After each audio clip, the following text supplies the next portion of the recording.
He's nuts. They're all lucky, Steve. I mean, outside of San Francisco and Baltimore, they're all lucky. Philadelphia got lucky when Skeldon dropped a pass in Kansas City for crying out loud. Right. And how about the idea that Dak stepped on the out-of-bounds line when he was about to score the game-winning touchdown? All these teams get lucky, Stevie. I mean, Detroit's been lucky 9,000 times. How about the Rams on Sunday? You don't think they were lucky against the Giants when Tyrod Taylor had to pass to Barkley and it was incomplete? It should have been, and then they get the missed field goal. I know you hate Dallas, okay? Here's the bottom line, and deal with it. They're going to get 2, not 1, 2 home playoff games, and I don't like the Cowboys either. I don't make it a cottage industry like you do. I'm not a big fan, but Dallas at the end of the day is going to be at San Francisco in late January. Stevie, every team in the league gets lucky outside of San Francisco and Baltimore. You're off to a lousy start on a Wednesday morning. How am I off to a lousy start and I haven't spoken yet? You spoke yesterday. We love with it. Yeah, Mad Dog, you are my spirit animal right now because it does take luck for everybody. Even the teams you talking about, it took some luck for them to win certain games. Dak Prescott threw for 345 yards and 2 touchdowns, and this man said it's all luck. It's about being good as well. When you win 11 games in the NFL, you're a pretty good football team. Maybe not the best team, maybe not the team that's going to win the Super Bowl, but it's a lot of good that goes along with you having the opportunity to win the games that you won this season. When you look at Detroit, you could say, yeah, it was a bad luck. It was also a legal formation before the play even started. It also was a phantom tripping call on a tight end for Dallas instead of it being called on the Detroit Lions. All of those things matter when it comes into the season and we start talking about luck. The Cleveland Browns won a game against the Baltimore Ravens earlier this year because Baltimore dropped 6 passes and dropped 2 of them for touchdowns. Like, all of those things matter throughout the course of a year. The Cowboys are good and lucky. And most of the time, teams that win championships or win a lot of games, it's a little bit of both, but more about being good. Both of y'all sound lost. And both of y'all should be ashamed of your damn selves. First of all, when the hell have we ever associated luck with the Detroit Lions? Mr. Historian, how many victories do the Detroit Lions have in the playoffs? 11. In the playoffs? Not many. 1. All right. What are you talking about the playoffs? Hold on, wait a minute. Wait. 1 since when? Since 1991. Excuse me. They have 1 playoff victory since 1957, Mr. Historian. 1957. And you just came on national television and said everybody's lucky? When the hell have the Detroit Lions been lucky? That's number 1. Number 2, Swagu, along with Mad Doggy Dog. Excuse me. Let me tell y'all something. When you look at the Dallas Cowboys and we understand that the luck that you're talking about, okay, teams are lucky. How many teams are lucky because the officials messed up and overturned a game-winning play? When does that happen? Now, we saw the drop pass for the Philadelphia Eagles. Well, that's Marquez Valdez-Scantlin's fault. That is a player with his quarterback throwing a bomb, putting it right in his hands, and he dropped the touchdown pass. We've certainly seen that before. For the Philadelphia Eagles. Did I ask you to interrupt me? Listen to what I'm saying. I'm saying that he dropped the pass. Yeah, it was luck, but it involved players. Not an official. When Jackie Smith, I believe that was his name, dropped the touchdown pass in the Super Bowl against the Pittsburgh Steelers, yes, that was lucky for the Steelers, but it was also him who dropped the damn pass that Roger Staubach hit him right in the heart with.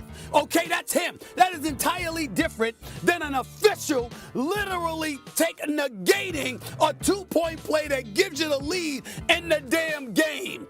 That is entirely different. How the hell are you two? I didn't ask you to interrupt. How are you going to sit up there, you two, on national television and go bring up and go bring? Ain't nobody scared. You can huff and puff all you want to. Nobody ain't blowing this house down. Right. The point is that you have an official that literally made the wrong call. He was informed of what they were doing schematically, and he messed up. And how do we know that? Because the damn officiating team has been demoted. That's how we know it. Don't tell me luck. How about incompetence? How about using that word? Don't get me started with it. I got a question. Stop the nonsense. I got a question for you. I got a question for you since we're going to talk about the referees. We're going to talk about the referee. Is it unlucky for the Detroit? Is it unlucky for Dallas that it was a phantom tripping call called because the referees interjected? Or was it more about the players? Because we can go back before that happened and talk about what transpired in order for Detroit to even be in that situation. Okay, Swagu Orlovsky, I heard your point. You echoed Dan Orlovsky's point from a couple of days ago. Here is my retort to that. What I am saying is there are plenty of plays. You are absolutely right. There are plenty of plays where officials come into play and they'll make a call here and there. It is rare that it's a game-winning touchdown or a two-point conversion and it gets negated and hands the opposing team the victory because of an officiating call and an officiating error. When have we seen that? When? Detroit wouldn't have gotten the ball if they would have made the right call, Stephen A. Do you understand that? The Detroit Lions never would have had an opportunity to have a bad call on a game-winning possession. We've seen plenty of teams. We've seen officials. We've seen officials make errors that have given opportunities. We haven't seen officials make errors that have given you the game. There's a difference. If they don't make a tripping call against Hendershot, the Detroit Lions never get a chance to go make a game-winning play. I agree. So how is that not altering the game? I am saying to you, there have been plenty of mistakes that have been made, or there have been plenty of officiating interference that has extended an opportunity for somebody to position themselves to win a football game. I'm saying that is entirely different than a team scoring a two-point conversion that puts them up and hands them the victory. And the official who made the mistake says, well, excuse me, I'm sorry, you didn't do it. Procedurally, you didn't do the right thing. Steve. Really? Steve. Chris, that's luck. That's not luck. Can I say something? Can I say something? Yes, you may. Would you have any issues at all with the Lion game if the Eagles didn't blow a 21-6 lead to Arizona at home? You would care less. Yes. What bothers you is that now they're going to win the division. You don't care about the Lion-Cowboy game. No. You're bothered that I'm honestly not thinking about that. Philadelphia lost, and now Dallas, because of a shaky scenario, is the 2 seed. That's what you're ticked off about. So right now, you're not the Hall of Fame. You wouldn't have said a word about this.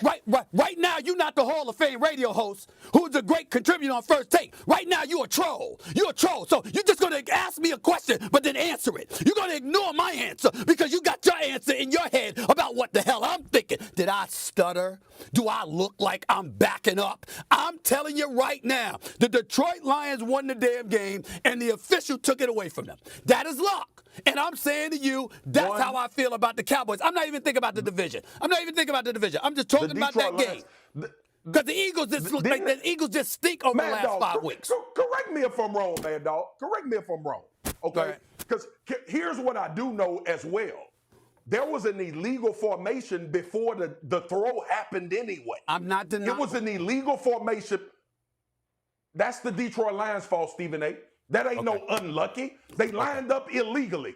After that, it was 2 more opportunities to get into the end zone, which they didn't. And when they lined up illegally. To the previous point. Okay. When they lined up illegally, were they at a deficit, yes or no? Were they at a deficit, yes or no? Were they not trailing the Dallas Cowboys? Yes. So the Cowboys still had an opportunity to stop them and didn't. Stephen A. When they lined up in illegal formation on the 2-point conversion, the play should have been nullified anyway. It was a bad. They couldn't line up the way they lined up. That's the Detroit Lions' fault. Does that lay in line with the luck of the Dallas Cowboys? Absolutely. Okay. But I'm asking you a question because you're talking about, well, Dan Orlovsky brought up that point. The point is still relevant to what you're talking about. You're talking about something that a ref did to alter the outcome of a game. They did it earlier. That altered the potential outcome of the game. Listen, I'm not refuting that at all. I just think that there's a difference between the final play and something that transpired earlier where you still have an opportunity to change the outcome. That's all I'm saying. But in the end, what it comes down to is that we're all in agreement. Cowboys were more lucky than good. No, they were good. This whole thing, would we be making a big stink about this if Dallas was the 5 seed? No. I'm telling you, I would. This is, everybody's Mad making a Dog, big deal because Philadelphia opened up the door for Dallas. And if Philadelphia had won the game, this would be a That's how football. you're thinking about it. You think about it the way the hell you want to think about it. I think about it the way I want to think about it. I'm telling you, I'm not thinking about that. I'm not thinking about that. I'm thinking about that game. I agree with Stephen A. on that.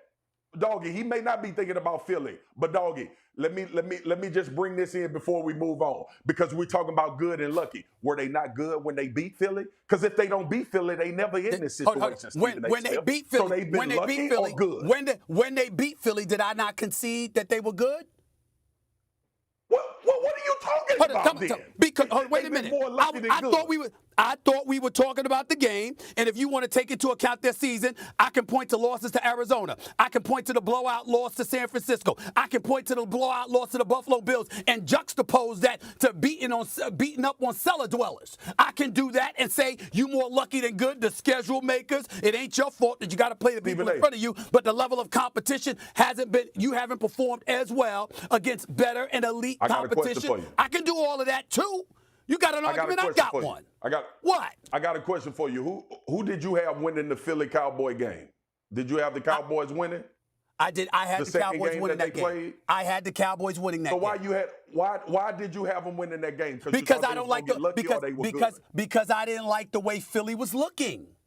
We talked about this. Oh, okay. We talked about this. But the Cowboys are good. The Cowboys are good, Stephen A. It's okay to say that. I did not. Football team.